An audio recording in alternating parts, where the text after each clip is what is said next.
การของคนเฮาศรัทธาคงเกยได้ยินข่าวเมื่อปีต้นปี65จ้ะเนาะศรัทธาญาติโยมปีนี้ปี66ต้นปี65หรือประมาณเนี้ยนะได้ยินข่าวเรื่องบัดเต้าตกน้ำ ท่านอาจารย์เพิ่นจังบอกว่าบัดเต้าตกน้ำเนาะคุณโยมดาราคนหนึ่งตกไปในน้ำเปื่อนก็ไอ้ยังก็ที่ไปแอวด้วยกันนั้นก็บอกว่าโอ้เปื่อนไปปัสสาวะทางท้ายเรือล่ะก็กระตกลงไปเอวะสถาคนทั้งหลายว่ามันคนระดับนั้นมันจะไปปัสสาวะใต้เรือได้อย่างไรเรือขนาดเรือท่องเที่ยวของระดับ VIP อย่างอันแล้ว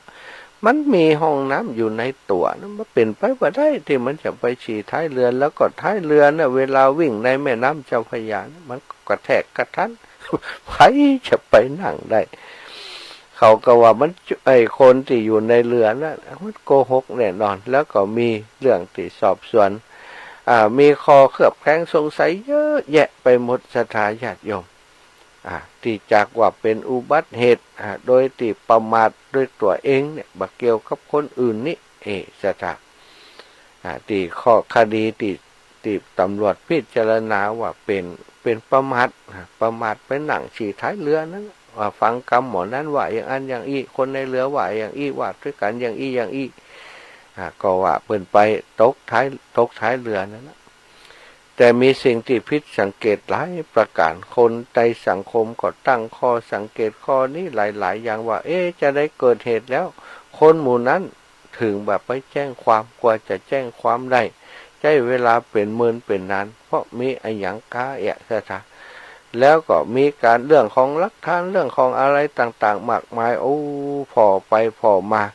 เป็นละครที่น่ากลัวมากเป็นการแสดงกันคือเรื่องราวเป็นเรื่องของดาราแล้วก็คนในแวดวงดาราแวดวงของต่อมาก็มาเจอเรื่องของตำรวจเรื่องของทนายความซะท่า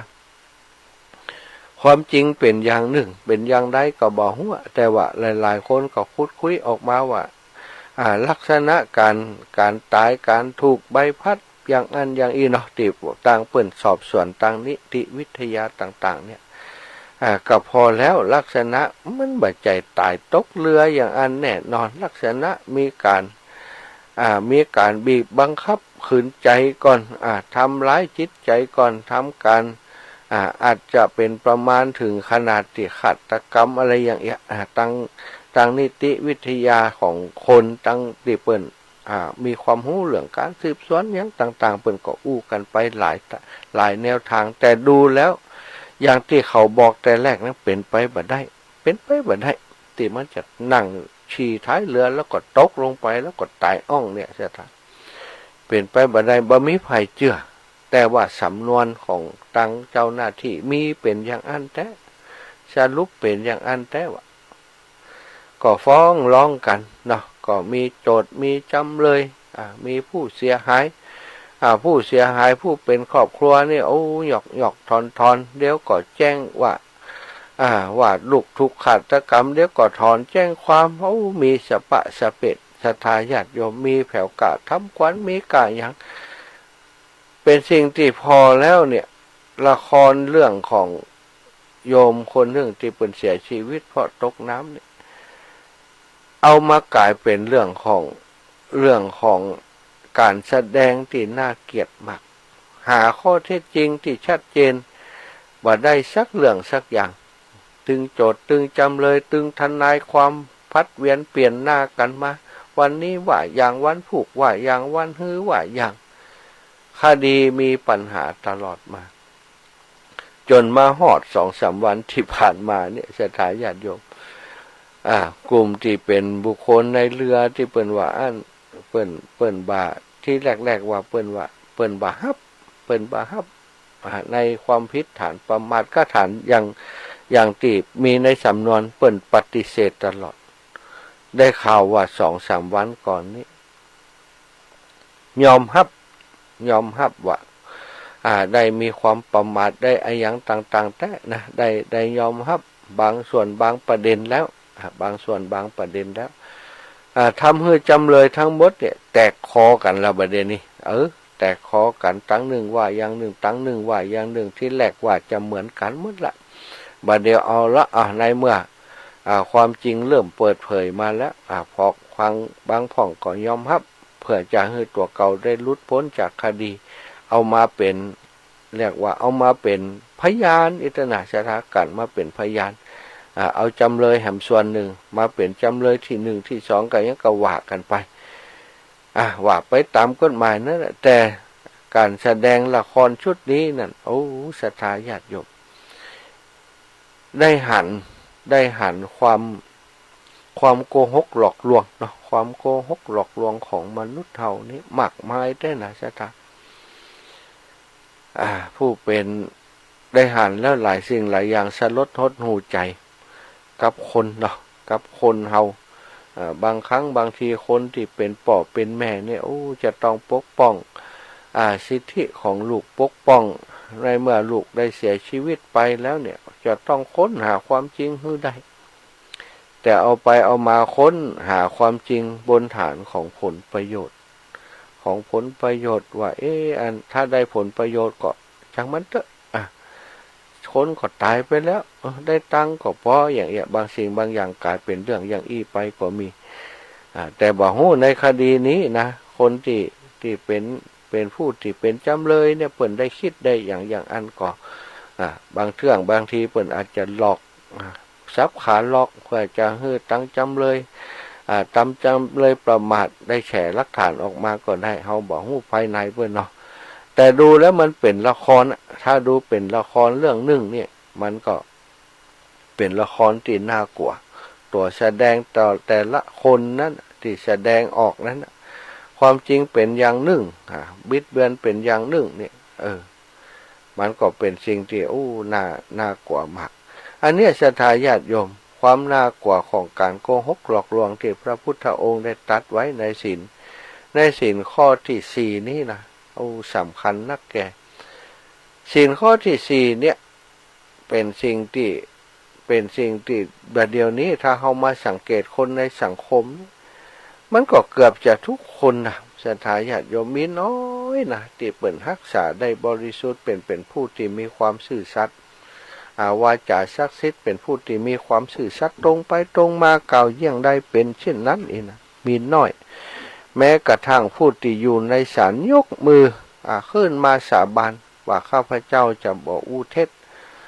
สิ่งที่ข้าพเจ้าอู้นี้เป็นสัจจะให้ศรัทธาสาบานสัญญิงสัญญาสาบานแต่เมื่อสาบานแล้วเวลาอู้ไปนั่น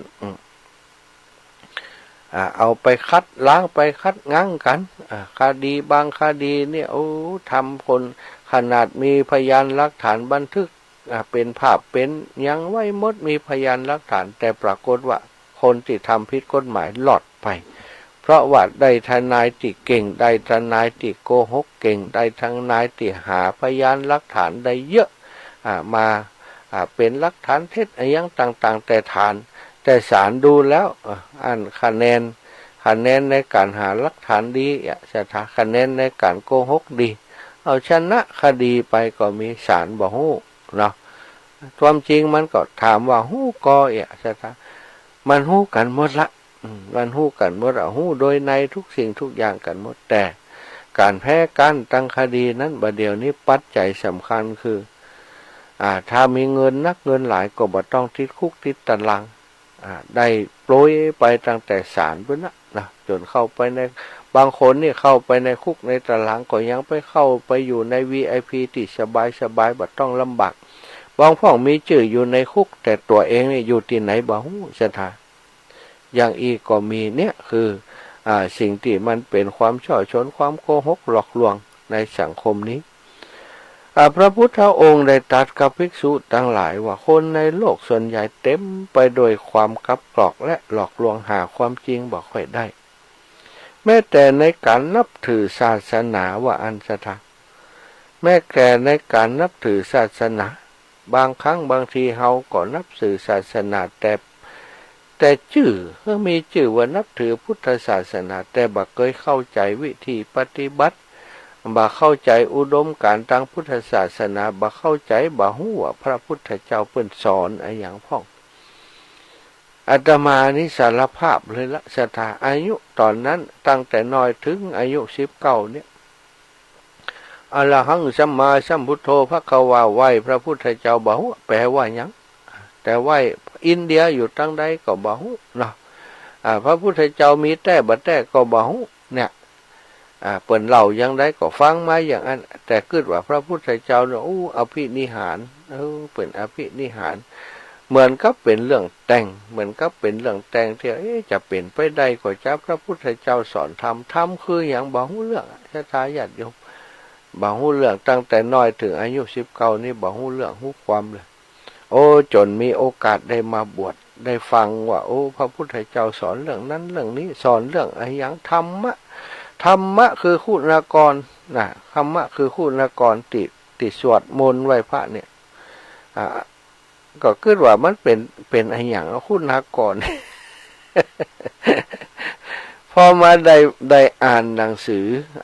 พุทธประวัติพอได้อ่านหนังสือธรรมะนะระวะโกวาทศรัทธาญาติโยมตอนนั้นได้มาบวชตอนอายุ19ตอนเป็นสามเณรพอได้บวชได้เรียนเรื่องมูนี้นะเฮาตั้งแต่น้อยถึงอายุ19เฮาบ่ฮู้คำสอนของพระพุทธเจ้าเลยถ้าไผได้ฮู้คำสอนของพระพุทธเจ้าแล้วก็ฮู้พระพุทธเจ้ามีจริงอย่างอีกคำสอนของพระองค์สามารถพิสูจน์ได้ปฏิบัติได้คือผลได้เนี่ยถ้าเฮาฮู้ตั้งแต่น้อยมาคงจะมีประโยชน์นักเนาะกับชีวิตเฮากึดอย่างอันนะศรัทธาญาติโยมแต่มาฮู้ความจริงเอาตอนอายุ19ศรัทธาคนส่วนใหญ่เนี่ยก็มีนักมีหลายนะที่คนที่เปิ้นบ่ได้มีโอกาสมาอ่านหนังสือพุทธประวัติก็ได้อ่านหนังสือธรรมะของพระพุทธเจ้าที่เปิ้นบรรยายขยายความที่ครูบาอาจารย์เอามาบรรยายขยายความก็มีนักมีหลายที่นับถือศาสนาเพียงแต่ชื่อบ่ได้แต่บ่ได้เข้าใจหัวใจของศาสนาก็มีอยู่นัก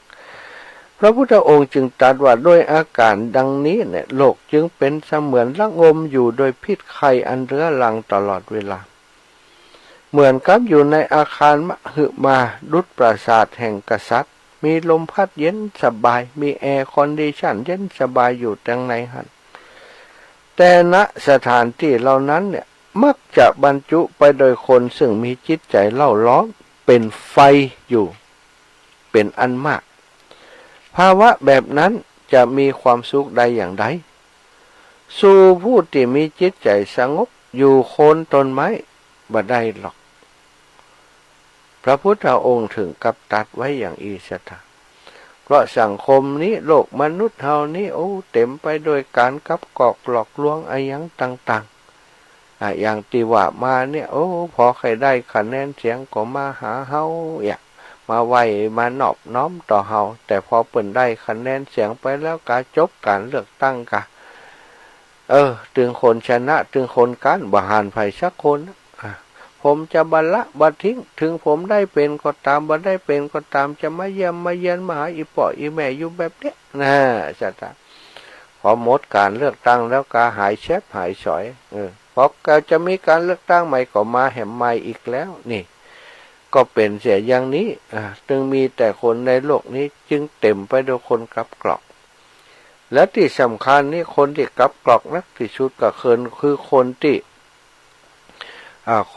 อยู่เหมือนกับสถานที่อันโอโถงเย็นสบายเนี่ยอยู่ในการท่านอยู่เป็นเหมือนกับเสนาอำมาตย์ของพระราชามหากษัตริย์สถานในแวดวงของเสนาอำมาตย์ในการปกครองราชามหากษัตริย์ส่วนใหญ่มีการแย่งชิงอำนาจกันต่างๆมากมายกับกอกหลอกลวงกันหลอกลวงแม้กระทั่งบางคนก็หลอกลวงแม้กระทั่งตัวเองพุ่นศรัทธาญาติโยมจุตัวเก่าจนตัวเก่าเชื่อ จุตัวเก่าว่าตัวเก่าเป็นคนดีความจริงทำความผิดมากมายเราจุกล่อมจิตกล่อมใจของเขาอ้างเหตุอ้างผลนั่นน้นนี่นะทั้งที่ทำผิดศีลผิดธรรมก็จุตัวเก่าให้สบายใจว่าตัวเองเนี่ยทำเพื่อสิ่งนั้นสิ่งนี้ ต้องยอมแลกเอาส่วนน้อยเพื่อจะรักษาสิ่งที่เป็นส่วนใหญ่ไว้เนาะศรัทธาญาติโยมทั้งหลายเอาละศรัทธาญาติโยมในชั่วโมงต้นนี้ก็จมมาถึงตรงนี้เนาะเรื่อง เอาเรื่องราวของพุทธพจน์บทหนึ่งมาให้กับศรัทธาญาติโยมได้รับฟังประกอบเรื่องราวต่างๆของสังคมณปัจจุบันนี้เนาะก็คือพุทธพจน์ที่ว่าดูก่อนภิกษุทั้งหลายคนในโลกส่วนใหญ่เต็มไปโดยความกลับกรอกหลอกลวงหาความจริงบ่ได้แม้แต่การนับถือศาสนาด้วยอาการดังนี้โลกจึงเสมือนระงมอยู่โดยพิษไข้อันเรื้อรังตลอดเวลาเป็นพิษไข้ที่เรื้อรังนะศรัทธาญาติโยมเรื้อรังอยู่ตลอดเวลาเหมือนกับเฮาอยู่ในอาคารมหึมาดุจปราสาทของกษัตริย์มีลมพัดเย็นสบายแต่สถานที่เหล่านั้นมักบรรจุเต็มไปด้วยคนที่มีจิตใจเล่าร้อนเป็นไฟเป็นคนที่โกหกหลอกลวงเป็นอันมากอยู่ในหันภาวะจะนี้จะมีความสุขอยู่ใดจะใดในสถานที่แห่งนั้นสู้บุคคลผู้ที่นั่งใต้โคนไม้โดยอาการสงบอย่างภิกษุทั้งหลายบ่ได้อันนี้คือพุทธพจน์ที่พระพุทธองค์ได้ตรัสไว้กับภิกษุทั้งหลายศรัทธาเอาละศรัทธาอีพ่ออีแม่ทั้งหลายเนาะก็แบ่งเป็น2 ชั่วโมงก็แล้วกันชั่วโมงแรกนี้ได้นำเรื่องราวสารธรรมมาแบ่งมาปันมาสนทนาอุจากับศรัทธาอีพ่ออีแม่ข้อคิดสะกิดใจเตือนใจช่วงนี้เป็นช่วงทำการเลือกตั้งกาอย่างกาที่เปิ่นกำลังรณรงค์กันเนาะทักการเมืองต่างๆมาเสนอเรื่องโน้นเรื่องนี้ก็ขอให้อีพ่ออีแม่ในฐานะที่มีโอกาสจะเลือกตั้งใดอีกครั้งหนึ่งเปลี่ยนแปลงประเทศชาติของเฮาใดอีกครั้งหนึ่งก็พอหาคนที่เปิ่นเป็นที่เปิ่งได้แต่มองโดยใจที่เป็นธรรมเอาคนที่เปิ่นดีๆบ่ต้องไปเอาคนที่เปิ่นมีเงินนักเงินหลายแล้วบ่มีคุณธรรมซะทะคนบ่มีตังบางครั้งมีความตั้งใจก็ลองพอเนาะลองพอว่าคนใดที่จะเป็นตัวแทนของเฮาได้แต่นะบ่ต้องเลือกด้วยความกลัวบ่ต้องเลือกด้วยการจ้างรางวัลอย่างทั้งนั้นเลือกเอาความยุติธรรมเป็นหลักเลือกเอาคนดีเป็นหลักกันแล้วกันเนอะศรัทธาญาติโยมอีพ่ออีแม่ทั้งหลายได้เวลาที่จะแบ่งปันให้โทรมาแล้วนะ3:46 นาทีก็โทรมาที่เบอร์0808844173เนอะ0808844173โทรมากันได้เลยวันนี้วันที่20แล้วได้กับครูบาอาจารย์ท่านอาจารย์พระครูอภิวัฒนวิกรมท่านอาจารย์ก็ว่าเรื่องของคนที่จะรับเป็นเจ้าภาพตานสังฆทานเจ้าภาพสังฆทานหรือเจ้าภาพสังที่จะวันกาลวะดำหัวครูบาอาจารย์นะศรัทธาญาติโยมตึงสังตึงปัจจัยที่จะถวายครูบาอาจารย์ชุดละ500เนอะตะคืนตะวามแมลงจัดรายการตั้งสถานีวิทยุ 106.50 แล้วครูบาอาจารย์เพิ่นเกาะสัญญาณเชื่อมสัญญาณไปตั้งปะเวียงปะเป้าไปตั้งเชียงไฮ้นะไปตั้งคลื่นสีขาวก็ปรากฏว่ามีเท่าแก่อีพ่ออีแม่ตั้งเวียงปะเป้านะแม่ขจารย์เวียงปะเป้าเปิ่นโทรมาว่าอีแม่ขอเป็นเจ้าภาพอันสั่งตัวชุดหนึ่งเน้ออีเนาะ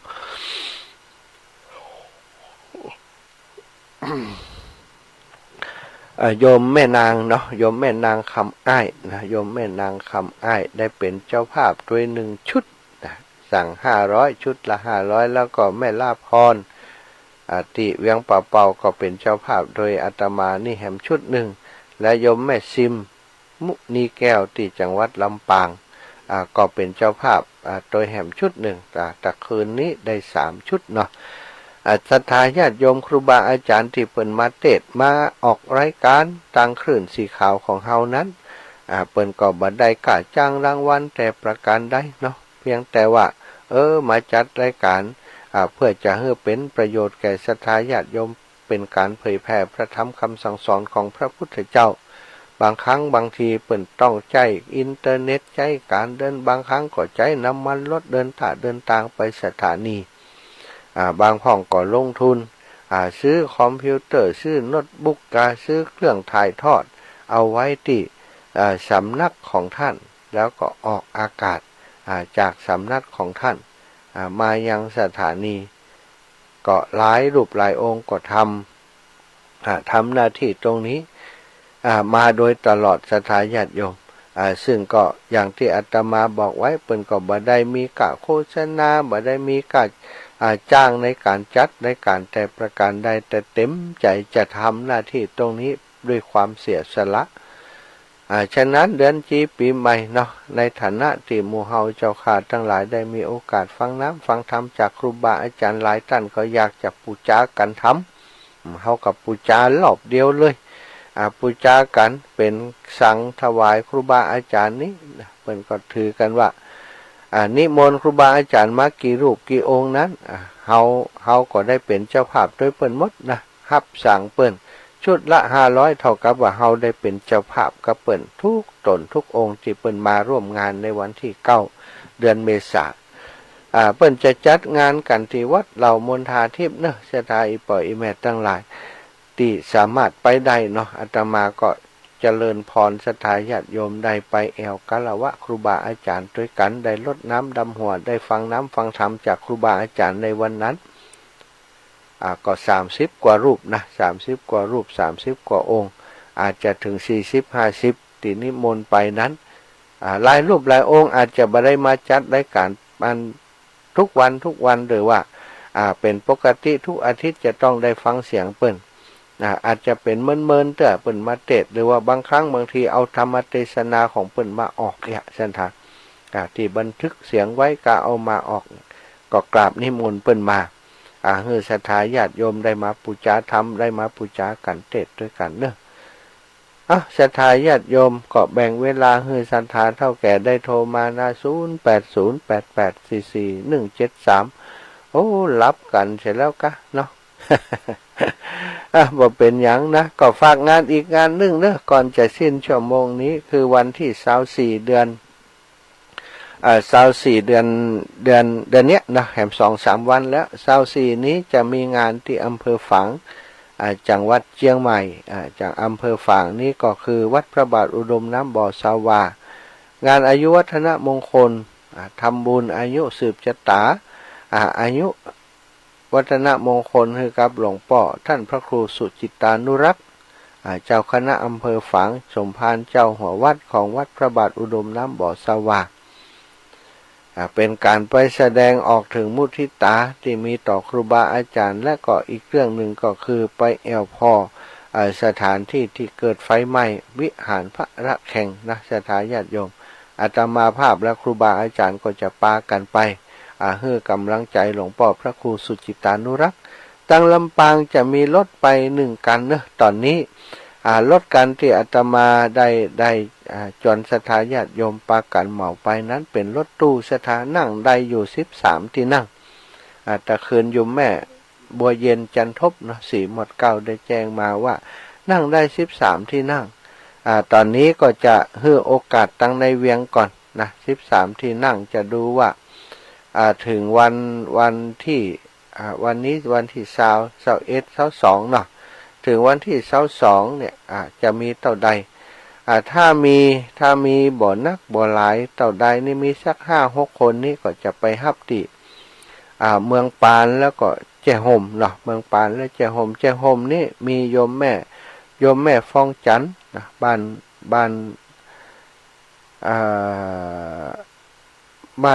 ตั้งบ้านแม่ตาในเนาะบ้านแม่ตาในบ้านปงดอนดูนึกชื่อบ่ออกบ้านปงดอนนะก็จะมีโยมแม่ฟองจันทร์บ้านปงดอนแล้วก็มีตังเมืองปานแม่คำนวณเนี่ยบ้านสบรีดินดำเนี่ยอาจจะกับพี่น้องตังบ้านทุ่งโป่งเมืองปานก็อาจจะไปฮับตังปุ้นเพิ่มแฮมเพื่อจะให้มันครบ13แต่ตังปุ้นนี่ถ้าสมมุติว่าตังในเวียงเนี่ยวันที่21-22เนี่ยได้ครบ13คนตังเพศไปแล้วก็เอาตังเพศเป็นการนึ่งแล้วก็ จะเอาเมืองปานแห่มกันนึ่งกันแล้วกันเนาะสำหรับตังเมืองปานตังเจซ้อนเนอะถ้าฟังรายการอยู่ในขณะนี้ก็โทรมาอูมาจ๋าโทรมาอูมาเอ่ยกันแล้วก็อาจจะไปด้วยกันอย่างใดก็บอกกันมาเนาะเอาละศรัทธาญาติโยมเปิดโอกาสให้โทรมาแล้วดับปิ้งอยู่ฉะนั้นก็จะขอพักผ่อนในช่วงนี้ก่อนเนอะขอพักผ่อนสักกรรมกันเดียวก็ชั่วโมงที่2มาพบปะกันแห่มใหม่เนาะชั่วโมงแรกนี้ขออนุญาตนำธรรมคีตามาเปิดให้ศรัทธาญาติโยมได้ฟังกันแล้วกัน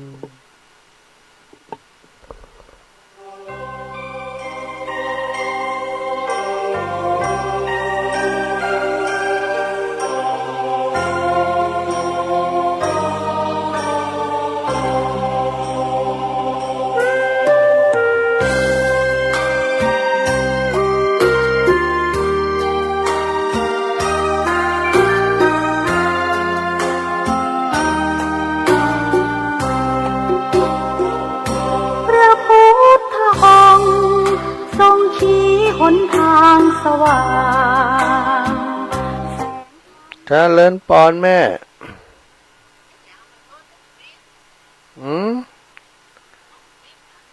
ฮะติดแล้วเหรอเมื่อกี้มันติดตูดจะกับบอกผักมาเล็กเท่ากับอ๋ออย่างไรฮะติดนี่อ๋อเจ้ามันตื่นได้ยัดโทรศัพท์ตะกี้เจ้ามันตื่นโทรศัพท์มันตื่นอีแม่จะไปตัวเนาะการเดี๋ยวนี้เกินกันนี่ได้หลายคนนะโอ้ได้หลายแล้วแหละได้สักคันรถกูโอ้คันรถหนึ่งแล้วกะอีแม่จะไปอันก็ดีถ้าอีแม่ได้ครบคันรถแล้วก็เขาก็นัดหมายกันอีแม่ออกตั้งใดกูแต่ออกตั้งอันวังเหนือแม่สวยนี่อย่างออกตั้งกี่ผู้ขอบนี่นะออกตั้งวังเหนือแม่สวยนี่เนาะเจ้าก็ออกตั้งนั้นแหละออกด้วยเขาอีแม่จะออกกี่โมงกูเตือนแม่ไปกี่โมงเราเตรียมมันนัดกันนะ5 โมงหลอกเก่งนะอย่าไปถึงตีแม่นี่ปุ่น7 โมงมันขอบจ้ามันจะสอนนะมันเป็นอย่างก็มันก็ไปถึงเจ้าอะละลบเดือนนี้ของเฮานี่ในเวียงนี่ก็คงจะเฮาตี 5เขาจะออกไปเนี่ยถ้าเขาตันกันเขาก็จะไปเปาะกันหั่นก่อนไปเปาะกันที่อันเวียงเป่าหั่นก่อนถ้าตันก็ต่างคนต่างไปก็เป็นอย่างเนาะแม่เนาะเจ้าคุณหมอก็จะไปเกาอีกก็ว่ะโอ้ดีใจก็คิดว่ากับในตลาดได้เงินไม่พันว่ะก็จะโทรถามเพิ่นอยู่การสอบปุ่นแล้วตั้งเพจนี่ได้4-5 คนเองนะทั้งรินร้านสุกี้นี่ก็มีนะก็จะโทรถามเพิ่นอยู่จะจวนเพิ่นอีน่ะดีละถามพอแล้วก็ได้เงินของข่าวบ้านไม่พันว่ะเจ้าคุณหมออัดกับไปก็ดีนะฝากพี่น้องตั้งใจซ่อนกันแล้วกันฝากพี่น้องตั้งใจซ่อนว่าจริงแล้วก็อยากจะโทรจวนเปิ้นอยู่เนอะถ้าเปิ้นไปดีใจขนาดจะได้ไปเอวด้วยกันเนาะแม่เนาะจะในกับบอกในสลัดว่ะท่านทันมาหาบอกตอนจนคุณหมอไปด้วยนะเจ้าสัตว์ขอบคุณอีแม่ที่จะโทรหากันแฮมเนอร์แม่เนอร์จ้ะเจ้าสัตว์เจ้าอ้าวแม่โยมแม่ฉลาดเนาะอ้าวจะเจ้าเลิญปอนแม่อ๋อดีแล้วฟังอยู่ดีแล้วถึง5 โมงก็ลูกถึง5 โมงแม่ถึง5 โมงเจ้าไปฟังแต่เช้าละอ๋อดีแล้วเนอะบุญรักษาวันนั้นไผ่ชลาตายก็วัดกำแพงหินปุ่นเนาะอีแม่อยู่เพชรปะคาฮะแม่ก็อาจารย์พิพาทอมไปแล้วนะลูกโอนเข้าบัญชีเปิ่นนะอ๋อเจ้าเดี๋ยวลูกอยู่ไหนอยู่ลำปางให้แม่อยู่ลำปางให้เนอะจะไปจานจะเปิดก่อนวันนั้นน่ะไปกะลูกแม่จะไปอาจารย์ว่ามันเป็นดอยมาวันนั้นไงแล้วเราถึงไปแล้วมันก็อุ้งแล้วแม่ไปแล้วเปิดก็ว่าจะโอนเข้าไปน่าจะพร้อมก่อนแล้วเลยฝากเปิดไปเนาะเจ้าสาธุเนอะถึงแล้วเนาะเจ้าถึงแล้วสาธุเจ้าเจ้าไหว้สามเณรเอาลัก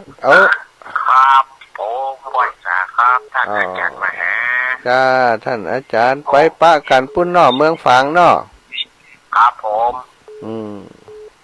ไปปะกันปุ้นนอครับผมไปกันปุ้นปะกันปุ้นไปกันหลายเนอลำปางก็ไปหลายตู้อยู่ตอนนี้ล้นน่ะลงอยู่ มีเวลาน้อยครับตกก่อนท่านอาจารย์ก็บาดตกอาจารย์แต่ตกที่อื่นครับอำเภออื่นตกอยู่ในจุดที่ผมอยู่บาดตกครับอาจารย์โอ้แต่คืนนี้มีหน่อยหนึ่งโอ้ครับที่จังหวัดผมเนี่ยครับผมอาจารย์ครับครับวันนี้ได้สาระอย่างนักเลยครับเด้อผมเป็นกำลังใจท่านอาจารย์มหานะครับขอบคุณครับท่านอาจารย์ไวสารเด้อครับเด้อครับผมไวสารครับครับผมเจริญปอนโยมแม่ดารานมัสการเจ้านี่มันเดินพัดทุกดีหนองแฝกมียังใหม่นี่เข้าเจ้าแม่โอ้ขอบเจ็ดม้วนเนอะโอ้ขอบคุณหลายๆโยมแม่เจ้าน้องแฝกเจ้าน้องแฝกแม่ดาราหนองแพกแม่ไปวันที่9นี่ได้ไปก่อนน่ะไปหากันก่อนนี่ก็นั่นแม่อย่างใดไปอย่างใดจวนกันเนอะไผอยู่แถวหนองแพกไผอยู่แถวหนองแพกสารปีฮับแม่ดาราไปตัวจิมวันที่9 เมษายนนี้9 เมษายนเจ้าแม่ฮับไม่ได้กะถ้าไผอยู่แถวนั้นไปฮับแม่ดาราจิมเนอเพิ่นจะไปวัดเหล่ามนทามนทาเนี่ยก็เคยไปเขาแล้วนี่ก็ปล่อยเลยกูดารานะจ๊ะอันว่าจะได้บอกว่าแล้วแต่ก็อย่าไปเพิ่งขอยก็เอาไปเจออีหนอเจ้าเอาใจคุณแม่กันเนี่ยแม่ก็ปล่อยเหมือนเนอะอธิษฐานใจไว้จนลูกหลานไว้เนอะก็แต่น้องฝังบุญหนูมันจะนิจใจไหมฮะมีหน่อยมีเบาอ่ะไปใดก็ไปกันเมืองฝางวันที่24นี้เจ้าสาธุนะแม่นะจะฮับสายเองก่อนเนอะเจ้าสาธุนมัสการจะรักษาตัวดีๆเนอะบ่เจ็บไข้ได้ป่วยสาธุบุญรักษาเนี่ยแม่ม่วนสาธุขอบคุณอีแม่นักเจ้าเจริญปอนโยมแม่นวลเทพเสด็จเจ้าไว้สาเจ้าอีแม่สลาเพิ่นเป็นอย่างตายสลาหั่นอันเพิ่นเป็นเมินแล้วล้อเพิ่นเป็นปอดเจ้าเฮานึกว่ามันล่างอันเพิ่นแปลกๆมันล่างอันที่แปลงอันวิหารใหม่จ้าอย่างอาหารทุลุงเพิ่นลงพอมันได้ดูเพิ่นบอกเนื้อหาว่าเพิ่นเป็นอย่างตายใจละเจ้าเพิ่นนั่งกูซ่อนรับเพิ่นก่อนเพิ่นก็เกิดกลางเมืองฟานว่าเพิ่นมาอยู่ย้ายมาอยู่เฮอ่ะตอนรับนี่ก็คนตั้งเฮานะกันน่ะฮู้จักกันอยู่ตอนรับนี่แม่ล่ะชกเจ้ามันเจ้าแม่ฟังให้ก็เสียดว่าเนาะหลายงานมีต่างๆงานเดียวเนี่ยเจ้าสาธุแม่มันได้ยินฟังลูกได้ข้างวันนะนักกะวันจันทร์ท่านแล้วก็กลัวฝนเฮียเลยบ่ได้จัดได้การใช้กรรมเป็นว่ามันกำตกนักของเขาเจ้าแม่ลูกเขาจะไปเมืองฝางกับเจ้าไปเมืองฝางวันที่24แม่เจ้าไกลกันแต่ถ้าใกล้กันแค่เนาะจะได้ไปเจอกันเจ้ามันไกลกันเนาะจะข้ามดอยไปฮับก่อมตันน่ะนะมานอนเมืองปานไปอันไปทำวันหน้าภาษาไหนจะไปเอี่ยวเจ้าแม่เจ้าสัตว์ตู้นะแม่นะบุญรักษาจ้าบุญรักษาศรัทธานะก็ตีข้างสายตีบัดได้ฮับตะกี้ฮับบัดตันนั้นก็ไว้เป็นชั่วโมงใหม่เนอะชั่วโมงนี้ฟังธรรมะคีตาแห่มสักเพลงก่อนกันเดียวก็พบปะกันเนาะหยาดน้ำตาของพระอานนท์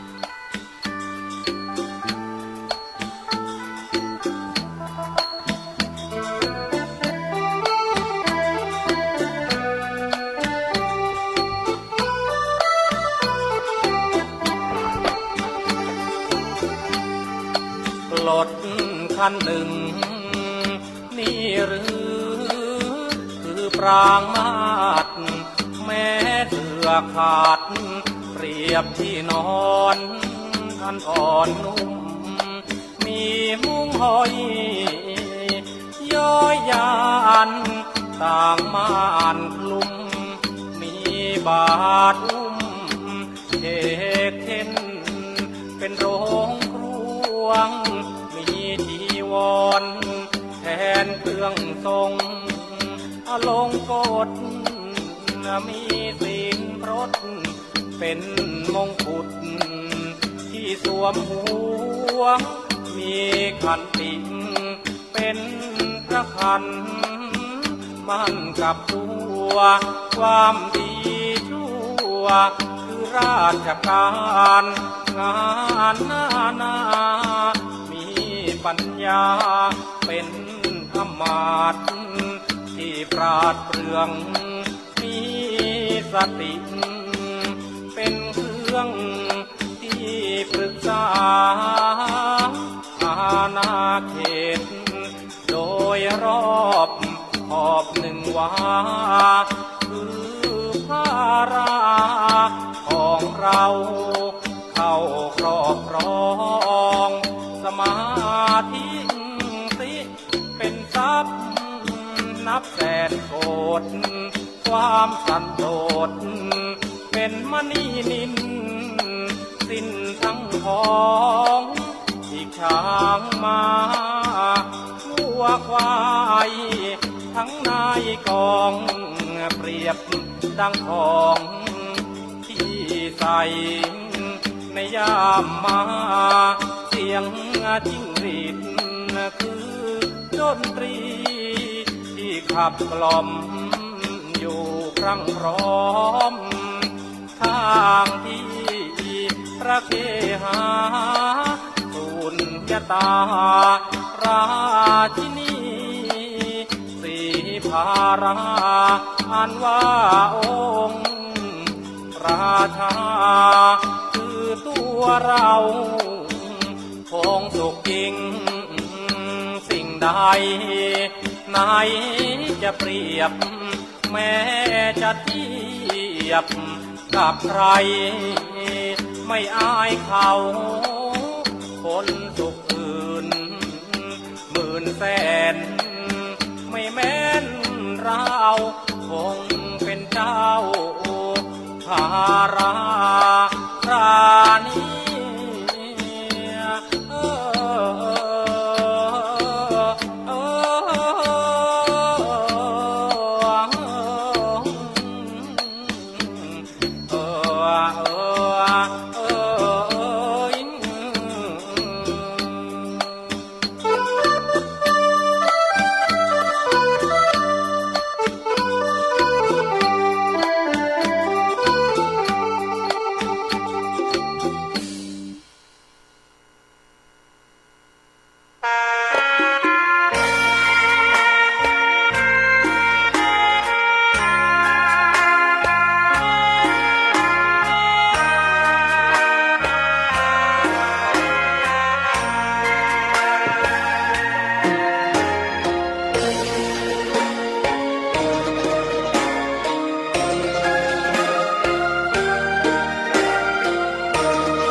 ดอกบัวดอกหนึ่ง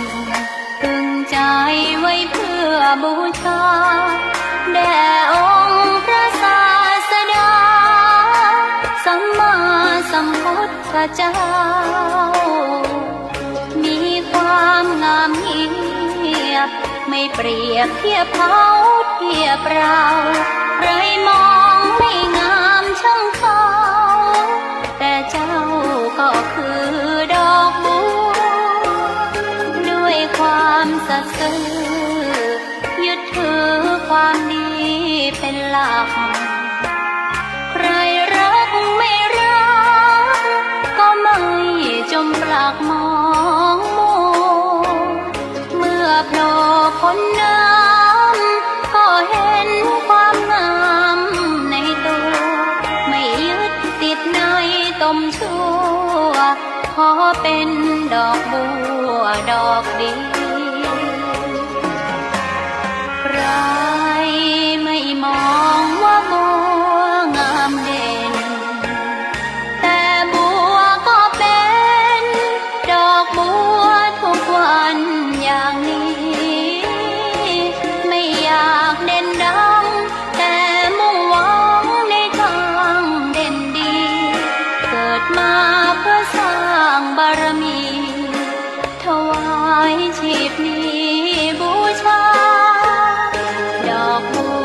ดอกน้อ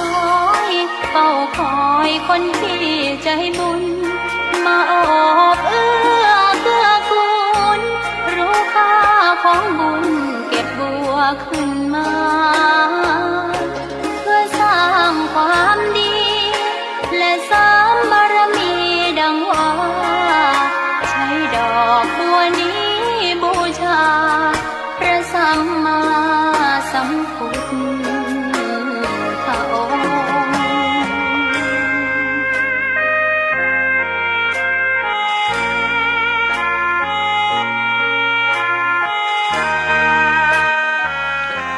พบปะกันชั่วโมงที่2อรุณสวัสดิ์ธรรมสวัสดีกับศรัทธาเท่าแก่อีพ่ออีแม่ตั้งหลายติดตามรับฟังรายการ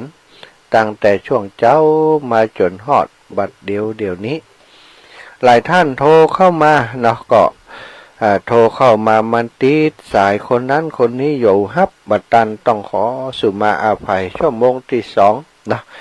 เดี๋ยวท้ายๆชั่วโมงจะเปิดโอกาสให้โทรมาแห่งใหม่เนาะก็มีหลายเบอร์ด้วยกันที่โทรมาแล้วฮับตึงบัดตันเลข5966ตั้งท้ายเนอะโทรมา2รอบก็ฮับบัดตันถึง2รอบก็เดี๋ยวโทรมาแห่งใหม่เนาะ5966ตั้งปลายเปิ้นเนาะสถาญาติโยมตะกี้ได้ถึงเรื่องราวของเหตุการณ์บ้านเมืองต่างๆความโกหกหลอกลวงของที่พระพุทธองค์ได้ตรัสไว้นะว่าภิกษุทั้งหลายคนในโลกเต็มไปโดยความกับกอกหลอกลวงหาความจริงบ่ได้แม้แต่คนที่นับถือศาสนาบางครั้งบางทีก็ยังมีความกับกอกหลอกลวงบ่ได้นับถือศาสนาอย่างแท้จริงศาสนาหรือว่าคำสอนนั้นศรัทธาอย่างแท้จริงโลกนี้จึงเหมือนระงมอยู่โดยพิษไข้อันเรื้อรังตลอดเวลาพิษไข้ที่เรื้อรังตลอดเวลาผงหนองอยู่ตลอดเวลาศรัทธาชาติลงเป็นโรคติดเชื้ออยู่ตลอดเวลาบ่หอมบ่หายซะเกืออยู่ในความระทมทุกข์อยู่โดยพิษไข้เหมือนคนที่อยู่ในอาคารมหึมาดุจปราสาทของกษัตริย์ลมพัดเย็นสบายอยู่แท้ๆอยู่ดีสบายแอร์คอนดิชั่นเย็นฉ่ำนะอย่างในสภาผู้แทนราษฎรก็ประมาณเนี้ยนะศรัทธาญาติโยมเย็นฉ่ำสบายแต่สถานที่เหล่านั้นมักบรรจุเต็มไปโดยคนที่มีจิตใจเร่าร้อนอยู่ด้วยไฟไฟคือกิเลสตัณหาต่างๆนั้นเป็นอันมากคนที่อยู่ในสถานที่อย่างอันนั้นจะมีความสุขที่แท้จริงหาบ่ได้ศรัทธาญาติโยมแต่ว่าคนที่เป็นพระภิกษุก็ดีเป็นผู้ปฏิบัติธรรมถึงจะอยู่ปื้นก็ไม่เนาะปื้นก็ไม่อยู่ในป่าในเขา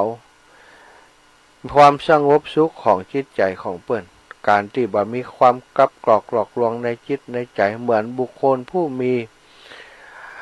โรคหรือว่าโรคภัยไข้เจ็บที่เกิดขึ้นกับตนกับตัวได้รับการรักษาเยียวยาบ่เป็นไข้เรื้อรังอีกต่อไปก็สงบสุขสบายอยู่ใต้โคนต้นไม้นั้นพระองค์ได้ตรัสต่อไปว่าดูก่อนภิกษุทั้งหลายการแสวงหาทางออกอย่างพวกเธอนี้เป็นเรื่องที่ประเสริฐแท้หมายถึงภิกษุทั้งหลายที่ปฏิบัติธรรมเข้าไปปฏิบัติธรรมในป่าธรรมภาวนาพิจารณาธรรมตามพระพุทธเจ้าสอนนั่งโคนต้นไม้อยู่ในกระต๊อบมุงคามุงจักอย่างต่างๆศรัทธาประเสริฐกว่าการใช้ชีวิตอยู่กับความโกหกหลอกลวงทั้งหลายการแข่งแย่งกันเป็นใหญ่เป็นโตนั้นในที่สุดทุกคนก็รู้ว่าเป็นเหมือนการแข่งแย่งกันเข้าไปสู่กองไฟมีแต่ความเร่าร้อนกระวนกระวายเสนาบดีที่ดื่มน้ำโดยภาชนะทองคำกับคนจนๆที่ดื่มน้ำโดยภาชนะที่ทำโดยกะลาบะเป้าเมื่อมีความสุขความพอใจเมื่อมีความพอใจย่อมมีความสุขเท่ากันคนจะกินน้ำโดยภาชนะทองคำกับที่เฮาเอาน้ำบวยตักน้ำกินเนี่ยศรัทธาถ้าเฮามีความพอใจในการกินนั้น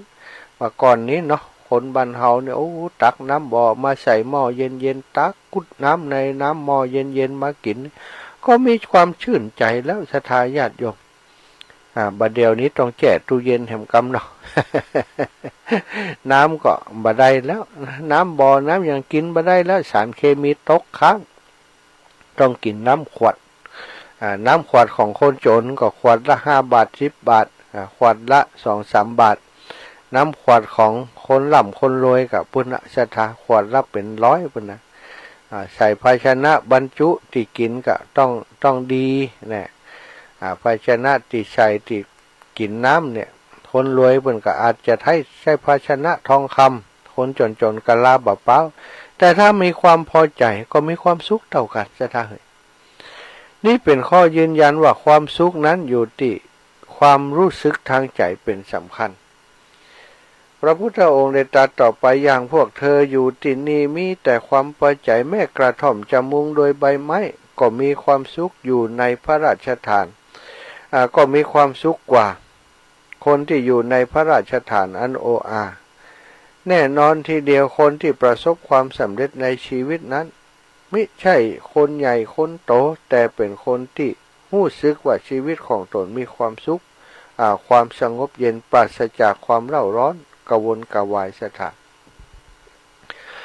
ลาภยศสรรเสริญนั้นเป็นเหยื่อของโลกที่น้อยคนนักจะสละและวางใดคนทั้งหลายจึงแย่งชิงดีลาภยศกันอยู่เสมอศรัทธา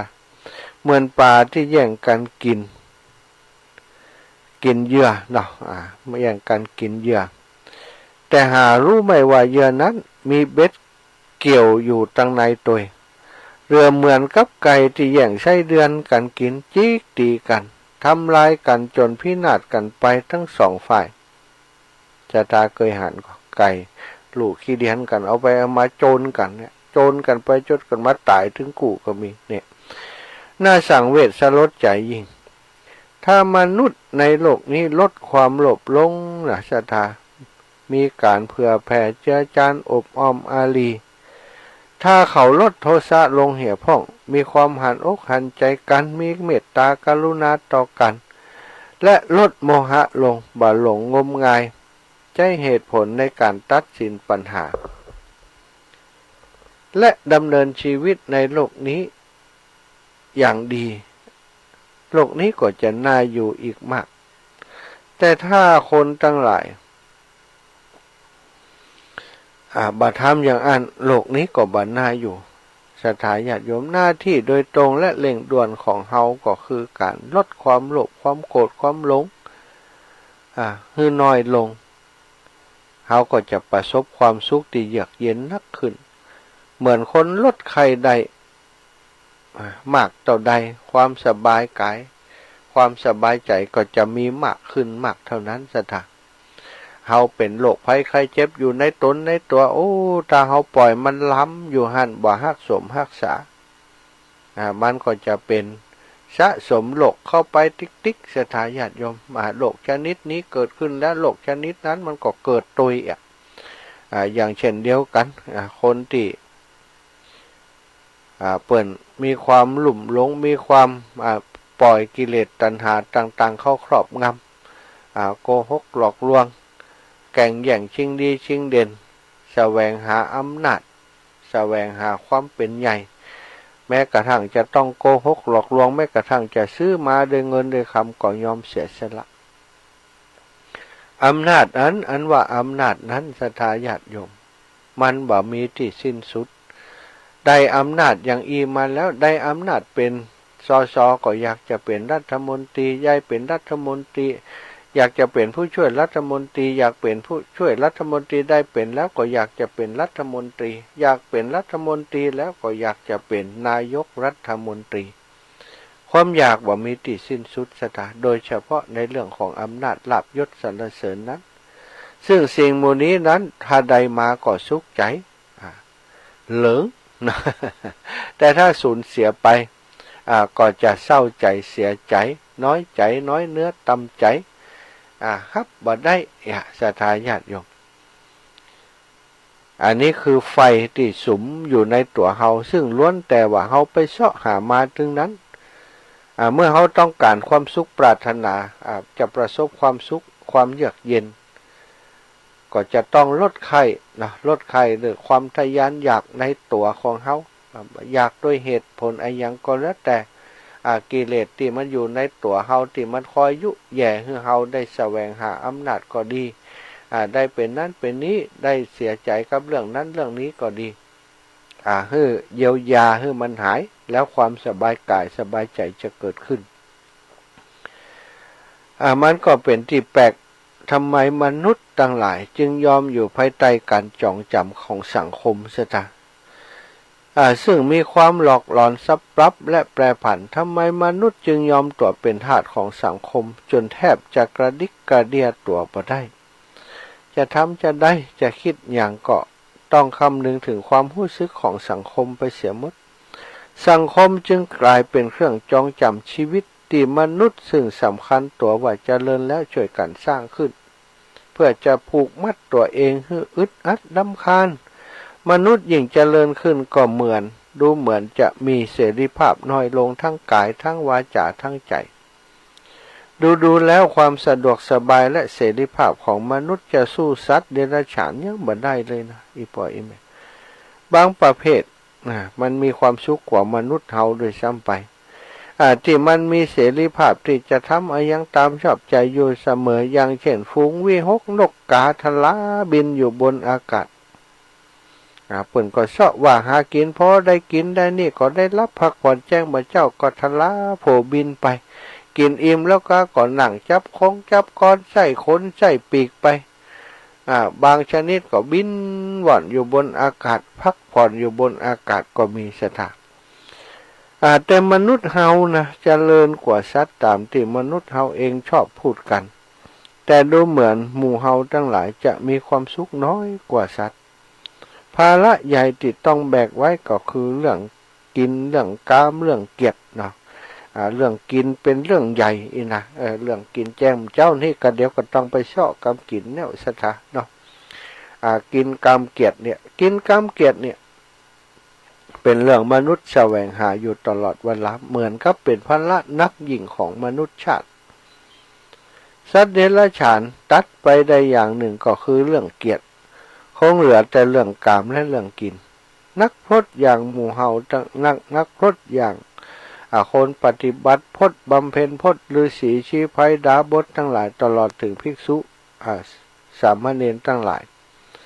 สิ่งที่จะต้องตัดก็คือเรื่องกามเนาะเรื่องกินก็ต้องเบาบางกว่าคฤหัสถ์ญาติโยมเรื่องกามจะต้องตัดให้ได้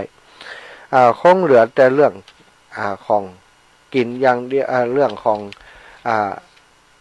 กินและก็เกียรติเนาะถ้าเขาปลดภาระเรื่องกินเรื่องกามเรื่องเกียรติไปได้ก็จะทำให้ชีวิตของการบวชเป็นพระสงฆ์องค์สังฆเจ้าของการปฏิบัติธรรมของเขาแม้กระทั่งเป็นฆราวาสญาติโยมที่ปฏิบัติอยู่ต่างบ้านก็จะทำให้เราเบาสบายขึ้นนะบริโภคเพื่อจะการกินก็กินเพื่อจะบอกให้ความกำนัดทั้งหลายมันกำเริบความกำนัดทั้งหลายมันกำเริบบริโภคแต่พอประมาณเนี่ยพระพุทธองค์ได้ตรัสไว้จะต้องกินอย่างมีเกียรติกินให้สมเกียรติไม่ใช่เป็นเพื่อให้ร่างกายนี้ดำรงอยู่อย่างสมณะความจริงร่างกายคนเฮาบ่ได้ต้องการอาหารอย่างมากนักเมื่อเฮาหิวร่างกายก็ต้องการอาหารเพียงบำบัดความหิวเท่านั้นสถานถ้าพระสงฆ์เปิ้นก็จะคิดอย่างเปิ้นปัจจเว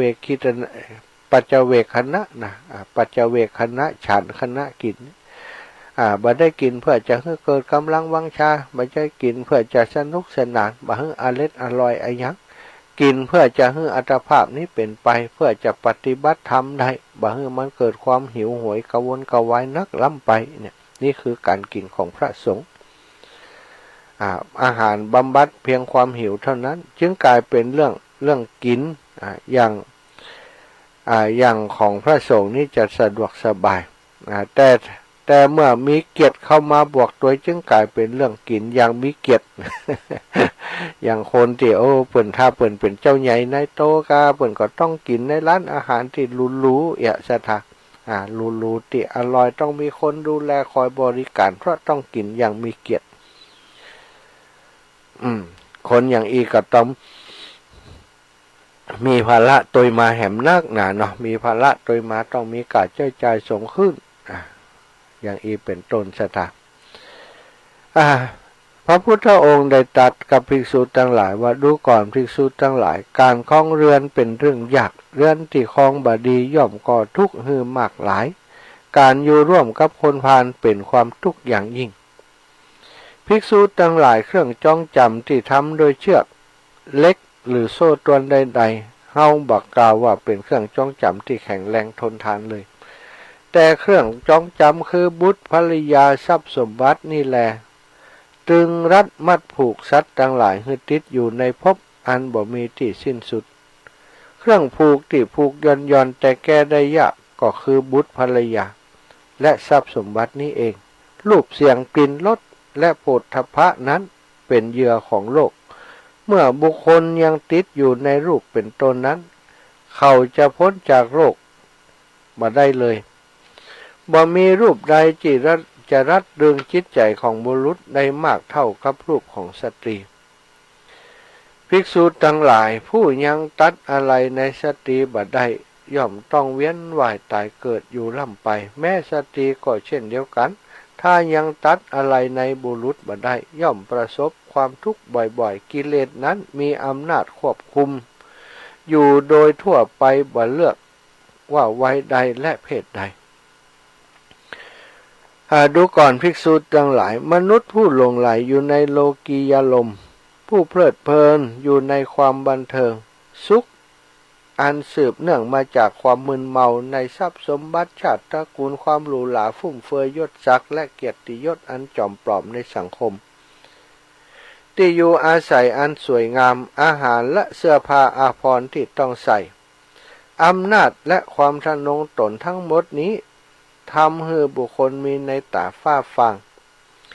มองบ่หันความงามแห่งพระสัจธรรมความเมาในอำนาจเป็นแรงผลักดันที่มีพลังมากพอให้คนทำทุกสิ่งทุกอย่างเพื่อให้มีอำนาจยิ่งขึ้นและยิ่งขึ้นพร้อมๆกันนั้นมันก็ทำให้เขาลืมทุกสิ่งทุกอย่างบ่แยแสต่อเสียงเรียกร้องของศีลธรรมหรือมโนธรรมใดๆมันค่อยๆระบายจิตใจของเขาให้ดำมืดไปทีละน้อยจนเป็นสีดำสีน้ำมึกบ่อาจจะมองหันอย่างได้เลยหัวใจที่เล่าร้อนอยู่แล้วของเขาจะถูกเล่าร้อนเล่าร้อนมากยิ่งขึ้นด้วยความทะยานอยากอันบ่มีขอบเขต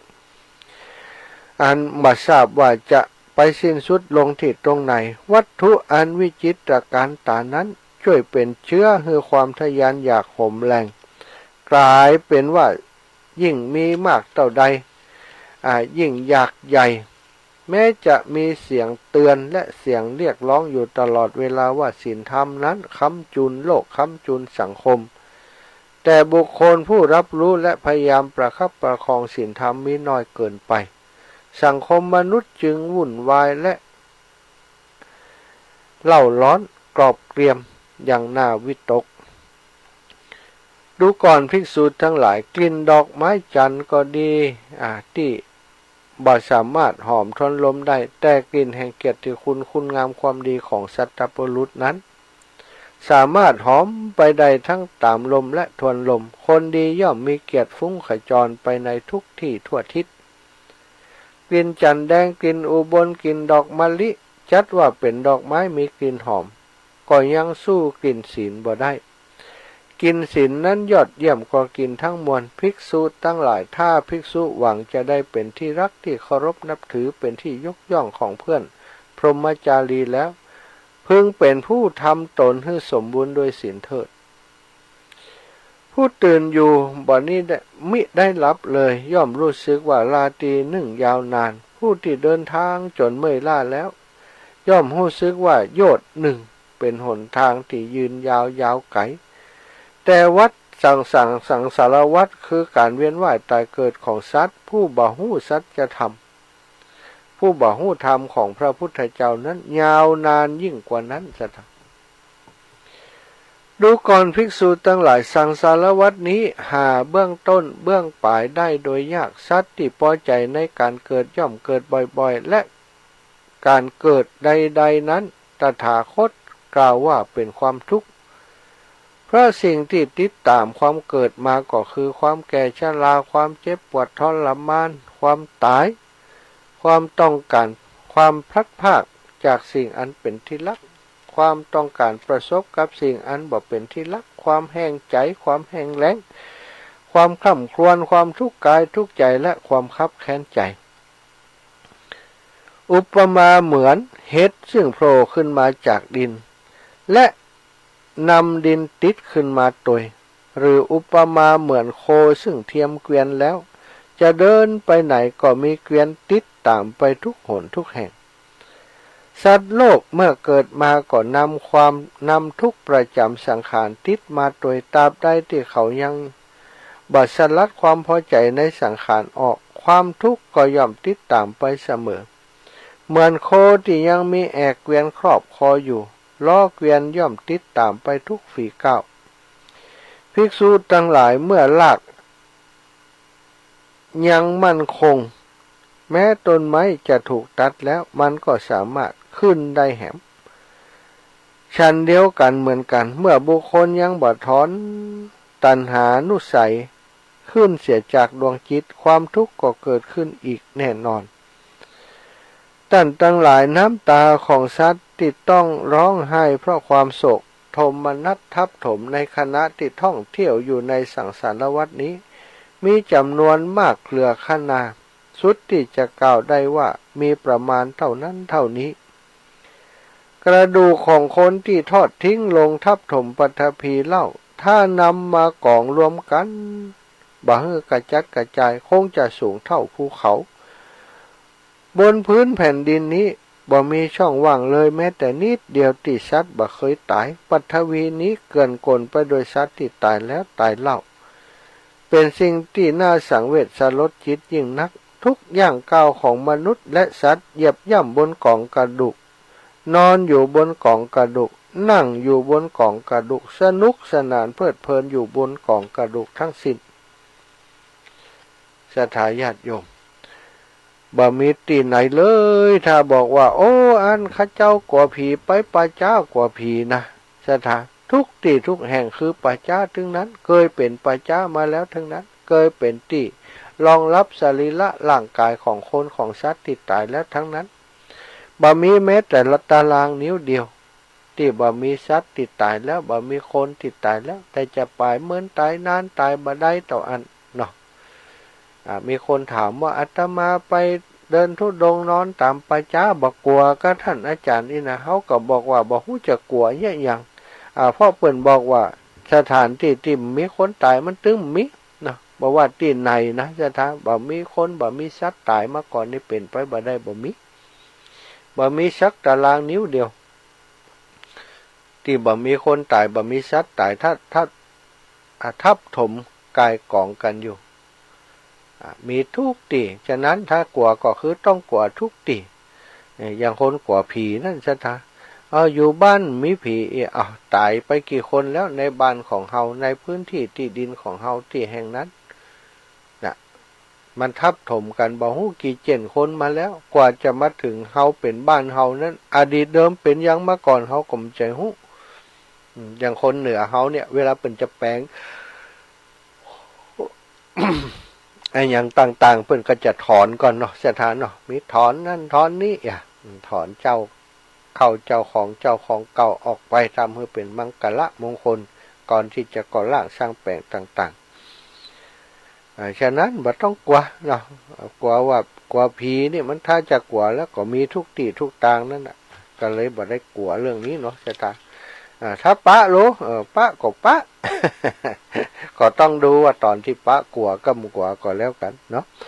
ดูก่อนภิกษุทั้งหลายบอกว่าพบในล้วนแต่มีลักษณะเหมือนกองเพลิงทั้งสิ้นสัตว์ทั้งหลายดิ้นรนอยู่ในกองเพลิงคือทุกข์ เหมือนเตาอันเขาโยนลงไปในกองไฟฉะนั้น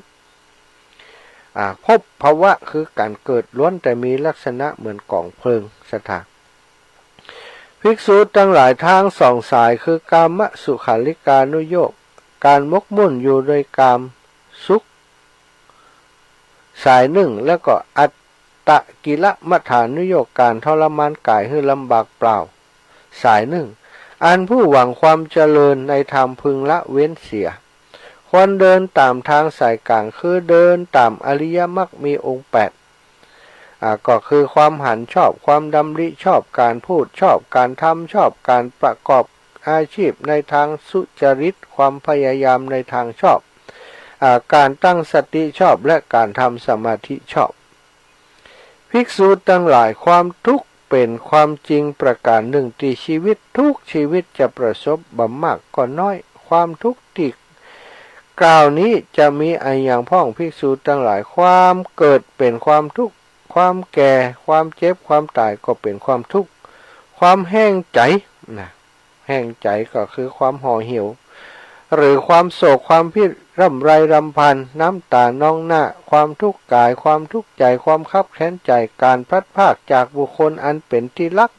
ความต้องประสบกับบุคคลหรือว่าสิ่งของอันบ่พอใจปรารถนาอันหยังบ่ได้ดังใจปรารถนาทั้งหมดนี้ล้วนเป็นความทุกข์ที่บุคคลต้องประสบทั้งสิ้นเมื่อกล่าวโดยสรุปการยึดมั่นในขันธ์ห้าโดยตัณหาอุปทานนั่นเองเป็นความทุกข์อันยิ่งใหญ่ขันธ์ห้ารูปเวทนาสัญญาสังขารวิญญาณอันนี้ขันธ์จะยึดมั่นในรูปยึดมั่นในเวทนา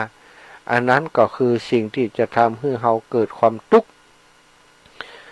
ภิกษุทั้งหลายตถาคตกล่าวว่าความทุกข์ทั้งมวลย่อมสืบเนื่องมาจากเหตุก็อะไรเล่าเป็นเหตุเกิดแห่งทุกข์นั้นตถาคตกล่าวว่าตัณหาเป็นเหตุแห่งทุกข์ตัณหาคือความทะยานอยากดิ้นรนซึ่งมีลักษณะเป็น3อย่างก็คือดิ้นรนอยากได้อารมณ์ที่น่าใคร่น่าปรารถนาเรียกว่ากามตัณหาอย่างหนึ่งดิ้นรนอยากเป็นนั่นเป็นนี้เรียกว่าภวตัณหาอย่างหนึ่งดิ้นรนพลักสิ่งนี้สิ่งนั้นออกจากตนจากตัวเรียกว่าวิภวตัณหาอย่างหนึ่งนี่คือสาเหตุแห่งความทุกข์อันเป็นมูลฐานท่านทั้งหลายการสลัดทิ้งโดยบัลเหลือซึ่งตัณหาประเภทต่างๆดับตัณหาคลายตัณหาโดยสิ้นเชิงอันนี้เรียกว่านิโรธหรือว่าความดับทุกข์ท่านทั้งหลายปัญหาที่เผชิญอยู่เบื้องหน้าของทุกๆคนคือปัญหาเรื่องทุกข์และความดับทุกข์มนุษย์และสัตว์ทั้งหลายถูกความทุกข์เสียบอยู่ทั้งกายและใจ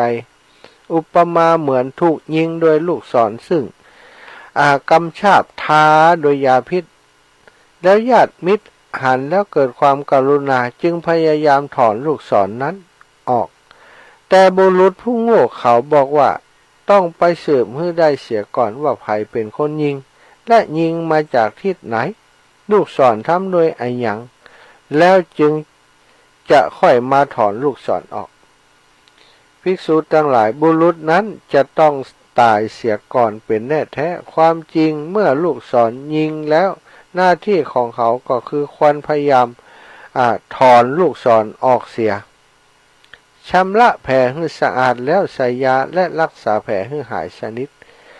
หรืออีกอุปมาหนึ่งเหมือนบุคคลไฟไหม้อยู่บนศีรษะควรจะรีบดับไฟเสียโดยพลันบ่ควรทิ้งเที่ยววิ่งหาว่าไฟเอาไฟมาเผาหัวเฮา ทั้งที่ไฟลุกไหม้อยู่คนทั้งหลายสถานเวลาเกิดความทุกข์นั้นมักจะวิ่งไปหาว่าไฟทำให้ตัวเก่าทุกข์เหมือนกับคนที่โดนยิงโดยลูกศรอาบยาพิษยิงมาปักที่ตัวเก่าญาติพี่น้องจะถอนออกมาบอกว่าพังถอนจ้ะไปสอบพอวันยิงมาจากตั้งใดไผเป็นคนยิงลูกศรชนิดใดใส่ยาพิษก็บ่ใส่จริงๆแล้วเรื่องถ้าตามข้อเท็จจริงกันเนาะถ้าคนโดนยิงปุ๊บก็ต้องถอนลูกศรออกก่อนเรื่องอื่นว่าทีหลังแต่ว่าคนในโลกใบนี้เมื่อเกิดความทุกข์แล้วมักจะ บ่จัดการความทุกข์ออกไปจากจิตใจตัวเก่ามัวแต่วิ่งแสวงหาว่ามันเกิดมาจากอะไรเกิดจากอะไรใครเป็นคนยิงลูกศรนั้นมาอย่างอีเป็นต้นสถานความจริงนั้นหน้าที่ของเฮาก็คือเมื่อไฟไหม้อยู่บนศีรษะนี่ต้องดับทันทีทันใดก่อนบ่ใจไปเสาะหาว่าใครเป็นคนจุดไฟมาไหม้บนหัวเฮามนุษย์เฮาส่วนใหญ่ก็จะทำตรงกันข้ามนะสถาญาติโยมมัวไปวิ่งไปเสาะหาเหตุหาผลอย่างอื่นบ่ได้มาทำเวลาทุกข์นี่บ่ได้ดับทุกข์ในทันทีภิกษุทั้งหลายสังสารวัฏนี้เต็มไปด้วยเพลิงทุกนานับประการไม่ให้ร้อนอยู่โดยทั่วสัตว์ทั้งหลายยิ่งวิ่งอยู่ในกองทุกข์แห่งสงสารวัฏภัยเล่าจะเป็นผู้ดับถ้าทุกคนบ่ช่วยกันดับทุกข์แห่งตนอุปมาเหมือนบุรุษสตรีผู้ร่วมกันอยู่ในบริเวณกว้างแห่งหนึ่งและต่างคนต่างถือดุ้นไฟอันใหญ่ไฟลุกโพลนอยู่ทั่วแล้วต่างคนก็วิ่งวนกันอยู่ในบริเวณนั้นและร้องกันว่าฮ้อนฮ้อนฮ้อนภิกษุทั้งหลายครานั้นมีบุรุษผู้หนึ่งเป็นผู้ฉลาดบอกให้ทุกคนทิ้งดุลไฟในมือของตนเสียผู้ที่ยอมทิ้งไฟในมือก็จะเย็นผู้ที่บาดเจ็บก็ยังคงวิ่งถือดุลฟืนดุลไฟนั้นพร้อมร้องตะโกนว่าฮ้อนฮ้อนอยู่นั่นเองท่านทั้งหลายเฮาตถาคตได้ทิ้งดุลไฟแล้วและร้องบอกให้เธอทั้งหลายทิ้งดุลไฟนั้นเสียดุลไฟที่กล่าวถึงนี้คือกิเลสทั้งมวลอันเป็นสิ่งที่เผาลนสัตว์ให้เล่าร้อนกระวนกระวายอยู่ศรัทธาญาติโยมอันนี้อาตมานำมาจากพุทธพจน์ของพระพุทธเจ้ามาเล่ามาบอกคือศรัทธาญาติโยมเพื่อเป็นสารธรรมยามเจ้าเป็นเสียงธรรมแสงอรุณเนาะแล้วนะศรัทธาญาติโยมจะมีเรื่องประชาสัมพันธ์บอกกล่าวข่าวบุญสักเล็กน้อยให้ศรัทธาญาติโยมทั้งหลายได้รับทราบวันที่24ครูบาอาจารย์คลื่นสีขาวของเฮาจะปากันไปมุทิตาหลวงปู่หลวงพ่อท่านพระครูสุจิตานุรักษ์เจ้าคณะอำเภอฝางเจ้าสมภารเจ้าวัดน้ำบ่อสาวาสมภารเจ้าวัดพระบาทอุดมน้ำบ่อสาวาซึ่งจะมีการทำบุญวันเกิดให้กับหลวงพ่อนะในวันที่24ที่จะถึงนี้ศรัทธาตั้งหลายพี่น้องตั้งเชียงใหม่ลำพูนก็ติดต่อกันตั้งเชียงใหม่ลำพูนเนอะพี่น้องตั้งเชียงไฮ้พี่น้องตั้งเวียงป่าเป้าหยังพี่น้องตั้งแม่สวยไผจะไปด้วยกันนัดหมายเอารถเอาลาไปกันเองจองรถจองรากันไปเนอะรถตู้ไปกันนักกันหลายนะพี่น้องตั้งเวียงป่าเป้าตอนนี้โยมแม่จิรพันธ์โมป้อก็ได้ประสานงานได้หลายกันแล้วโยมแม่บัวรวยแรงจริงอันนี้จากตังวังเหนือทราบว่าโยมแม่บัวรวยนี้ก็จะเอารถตู้ไป1 คันทราบว่าคุณโยมปราณีวัฒนาสวัสดิ์เนาะที่วังเหนือประธานชมรมผู้พิการอำเภอวังเหนือก็จะพาญาติโยมตังวังเหนือไปเช่นเดียวกันเนาะแล้วก็ตังลำปางนี้ตอนนี้ในเวียงนี้มีตู้1 คันมีรถส่วนตัวแหม1 คันก็จะเดินทางไปด้วยกันรถตู้ในเวียงตอนนี้ที่บ้านสีหมวดเก้านี่1 คันโยมแม่บัวเย็นจันทบนะมีแล้ว 3-4 คนละเนอะศรัทธาญาติโยม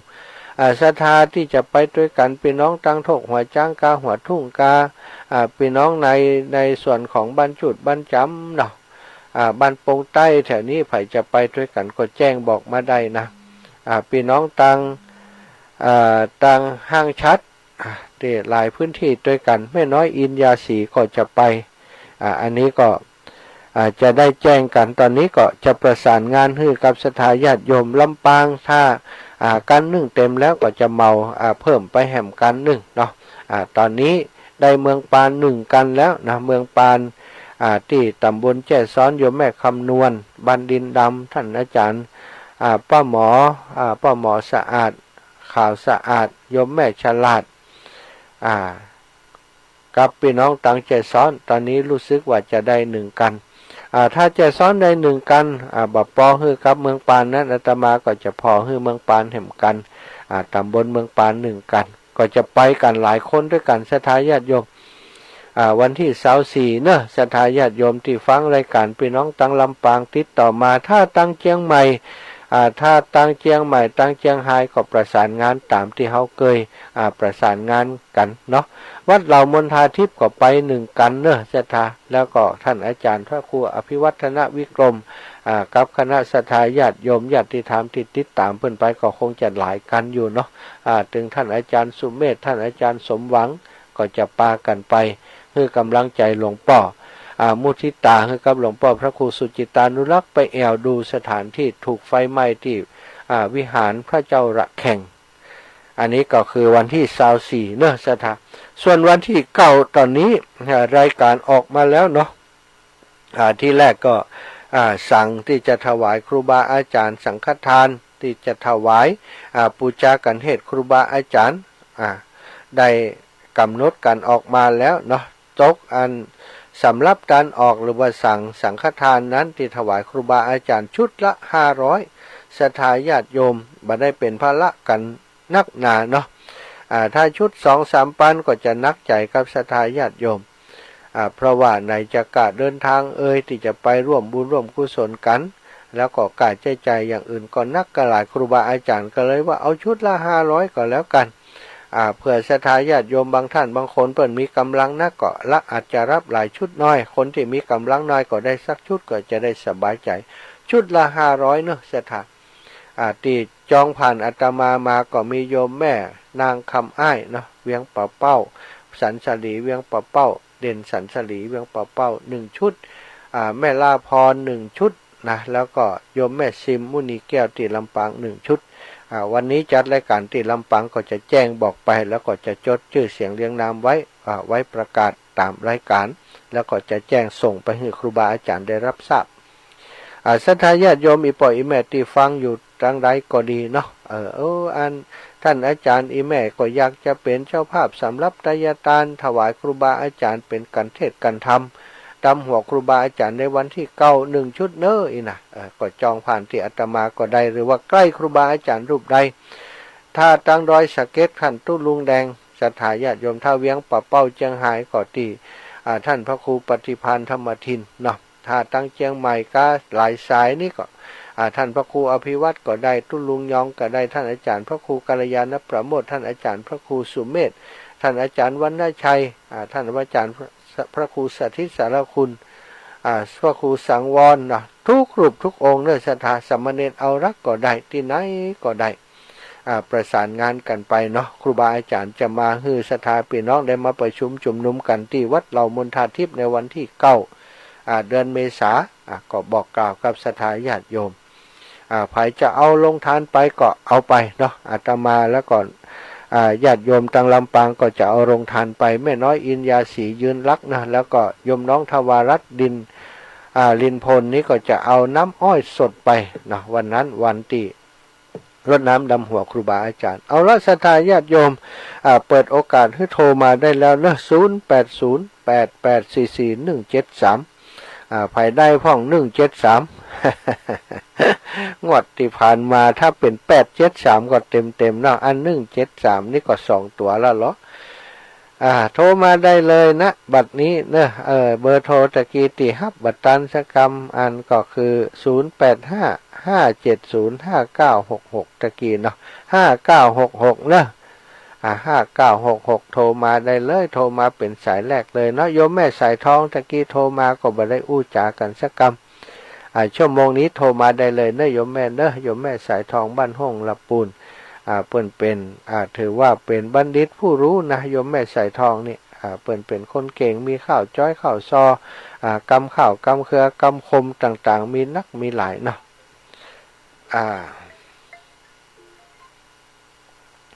โยมแม่ดาราจากหนองแขกสารปี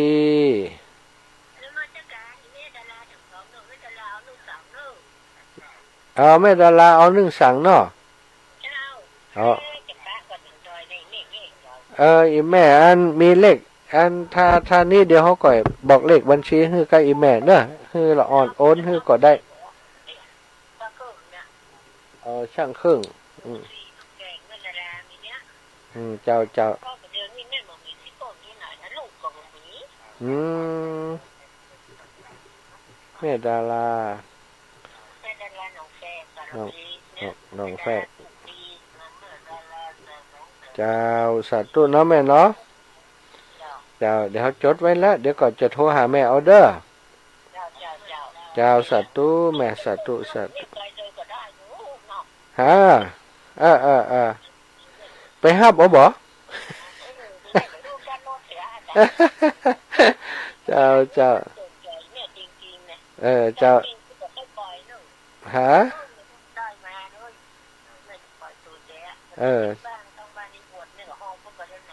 เจ้าจะได้จะหาทางก่อนแล้วกันเนาะเดี๋ยวใกล้ๆก็ติดต่อกันเหมือนกันใหม่ๆวันที่เก้าปุ่นวันที่เก้าปุ่นเนาะสัตว์ตู้นั่นแม่เด้อวันที่24ก็โอนมากันจะไปได้ก็โอนแม่ไปตัวเหมือนกันเจ้าสัตว์ตู้ก็ไปตามมันน่ะกันเนาะเจ้าแม่บุญรักษานะแม่นะดีนะข้าวจะคงมีซดมาหนองแฝดมูซีได้ซดออกอย่างน้องนี่นั่นกะไม่ใช่ไก่ลูกเนาะเขาจะได้ปล่อยที่ไหนฝันหวนดีอ่ะพ่อแม่มันมีกู้เนี่ยมาเดี๋ยวนี้นะเดี๋ยวจะชอบกู้ขึ้นก่อนต้นมาเจ้าคงซดมาหนองแฝดซดออกอย่างน้องเนี่ยสาธุจะฮับสายอื่นก่อนนะแม่นะเจ้าขอบพระคุณเป็นอย่างสูงเจ้าโยมแม่สายทองมาแหมไม่ครับบัดตันแม่สายทองเอ้ยเนาะแต่กีติดสายของโยมแม่ดาราอยู่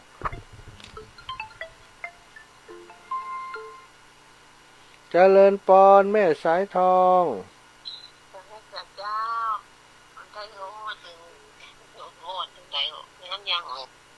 เจ้าแม่อินสตาแกรมเจ้าเอาเลยแม่ฟังตะเจ้ามาแล้วจ้าแบ่งปันอย่างการทำบุญกุศลนั่นนะจ๊ะเนาะได้ที่ก็ต้องเอาหน่อยเจ้ากุศลผลบุญมาได้ลบเลียจะห่มปกเก้าทุกคนเป็นเกินไก่ฟ้ามหากุศลเป็นสหายโยนที่ข้ามน้ำกว้างบุญขินบุญตามที่เราได้สร้างเป็นตุงลำตังจงจักเบื่อทุกจมแดนอันตรครับที่พระพุทธเจ้าบอกไปจะเปลี่ยนข้อติดและติดปัจจัยติดตัวเข้าไปจากนี้และจากหน้าเป็นหอวิมานรออยู่ท่าทางปัฒนาขึ้นไว้ปลาตัวหลวงจ้างไก่น้ำตื้นโหนดแต่น้อยสิวไห้ตัวใหญ่แต้ปะแป้น้ำไหลจ้างหุ่นถูกใส่ตายเพื่อสลอได้หันได้หูได้อู้ได้เขียนได้ห้ำได้เห็นได้สายเอกอ้างได้ใช้ปัญญากับฝันสร้างให้กินจำตังมนุษย์มากงไปชี้กินถือศีลพระพุทธสุดจริตชั่วชีวีถือจุดแย่งร้ายจุ่รักในศักดิ์ศรีหวังทำความดีสืบไว้มันเป็นหน้าสืบไว้มันเป็นหน้านะเจ้ากำลังใจอันให้มาอันนั้นก็สักเพียงดีเลยเจ้าสาธุเจ้าเน้อจ้าสาธุจ้าแม่ยายพรร้องวัวแดงลุดไป2 สายละว่ายังได้เจ้าแม่วันที่เก้านี่ป้ากันแน่ล่ะที่ไหนที่ไหนแหมล่ะฟังเจ้าลำหูเลี้ยงแหมละวันที่เก้าเปิ่นนัดกันที่เรามณฑาทิพย์บ่ใช่กาอันกระจกข่าวยายพรไปบ่ได้ไปบ่ได้เสียแล้วชอบไผ่ไปฮับเพื่อดีนี่บหันหน้ายายพรนี่ง่อมหากันนะพอหูบอ่ะ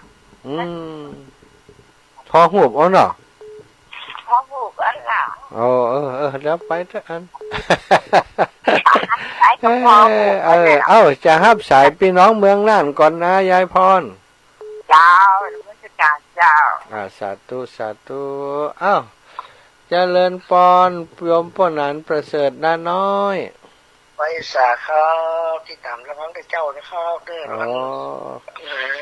จ้าบอกสับเย็นดีครับนอเสร็จกับมันแต่งั้นนี่เขามีสาระประโยชน์ที่นอขอบคุณอีปอหลายฟังแล้วมันอกมันใจยกเป็นใจดีนำทำคำสอนอยู่ในจิตในใจแล้วมันก็อันเป็นวันนั้นทำมันใจนำใส่ลงหน้าเนาะฟังแล้วมันก็มีความคิดความอ่านดีเนาะตกอาจารย์เข้าไปดีแล้วเนาะ อัน ร้องใจ เมืองเชียงใหม่บ่ได้มาแอวก้าวันที่เก้านี่ป้าก็ ถ้าปอดที่บ่ได้มันมีสายฟ้าไปครับฟันค่อยอย่างครับ ไก่ไปหน่อยเนาะวันหน้าไปจัดนานพุ่นเนาะ ครับนอกกันพระครูสิกินปลาไปเช่นเนี่ย วันหน้าจะไปจัดกันนานพุ่นน่ะ ครับ ป้าพี่น้องเมืองน่าน ครับ สาธุขอบคุณนี่ปอดเด้อ อายุมันเน้นเยอะปิดลุงพูดลุงใส่เกปอกไม่ออกต่อไปนะครับลูกเน้อ สาธุสาธุ อาการขยี้นอพุทธหนาวพุทธร้อนพุทธหนาวพุทธตกพุทธฝนครับ นะครับปอก็เหมือนกันเนอะดูแลตัวเองอายุวันโนสุขังปลัง ไปสาขา สาธุสาธุป้านานประเสริฐนาน้อยเนาะพี่น้องตังเมืองฝางตื่นแล้วยังป้าน้อยบุญปั่นมโนครเมืองฝางถ้าอย่าบ่ตื่นเด้อกา วันที่24ปะกันเนอะป้าหลวงน้อยบุญปั่นมโนครยมป่อยมแม่ทั้งหลายพี่น้องเมืองฝางวันที่24เนาะก็จะไปพบปะกันที่ปุ้นนะอาจจะไปถึงจ้าถึงควายเพราะว่าไปกันจากหลายที่หลายแห่งอาจจะต้องรอต้องนี้กันแต่จะใดก็จะไปแอวหาเด้อพี่น้องทางเมืองฝางเฮาโยมแม่บุญปันส่งข้อความเสียงมาขอบคุณหลายๆโยมแม่บุญปันพี่น้องจากบ้านห้วยงูในวันที่24ปะกันอีแม่นะ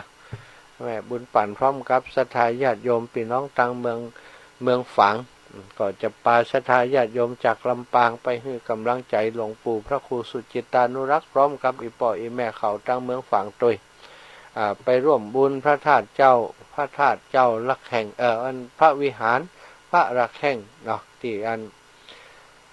เปิดไฟไหม้ถูกไฟไหม้ไปก็จะได้ไปช่วยกันดูแลเอาปัจจัยไปถวายให้กับหลวงปู่จะได้บูรณะปฏิสังขรณ์รวมพลังจิตใจกันอีกครั้งหนึ่งสำหรับเครือข่ายคลื่นสีขาวของเฮาตอนนี้ทางพี่น้องลำปางก็จะไปกันหลายเนื้อเสถาเท่าที่ทราบมานี้ประมาณ 3-4 ตู้แล้วก็อยากจะให้เพิ่นได้มีโอกาสไปแอวทั้งบ้านเฮาพุ่นตุยอาตมาไปบ่อยละหันแล้วก็ชอบใจทางเมืองฝั่งอยู่ดีมีสุขอยู่ดีสบายก็อยากจะให้คนลำปางทั้งหลายเพิ่นได้หันเนาะ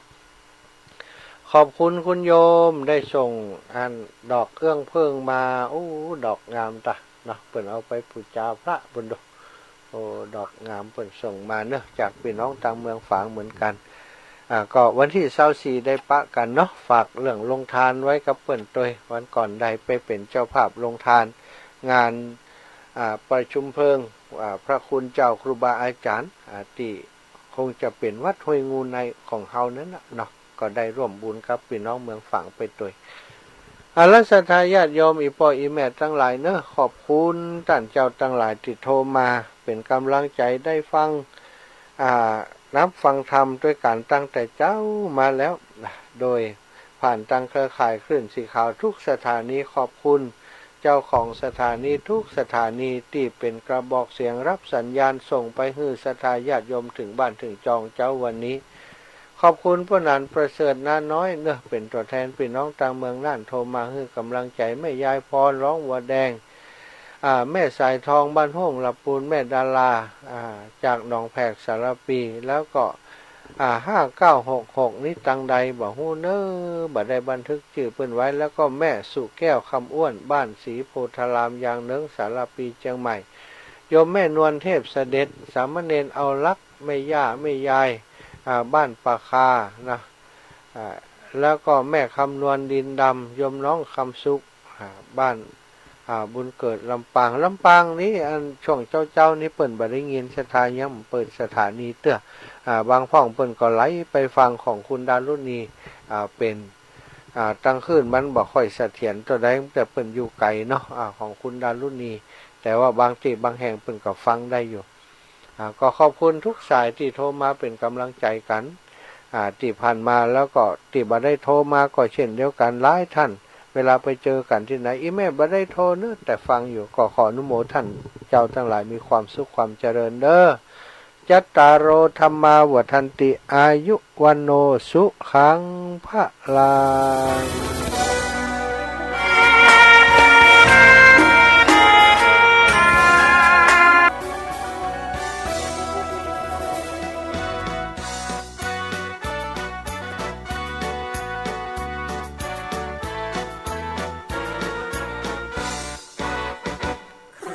ข่ายวิทยุชุมชนภาคเหนือเกิดขึ้นเพื่อประชาชนชุมชนทั่วไป